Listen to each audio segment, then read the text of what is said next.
Hello everyone. Today we will talk about how to fix the app Telegram. You will go to settings. Then we click on apps.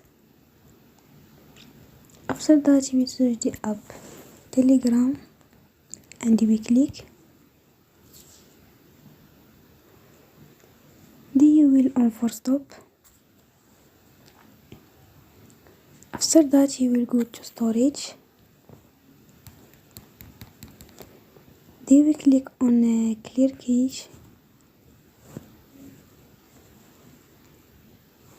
You will go to Play Store and you will update your app. Don't forget to support us by like and subscribe. See you next time.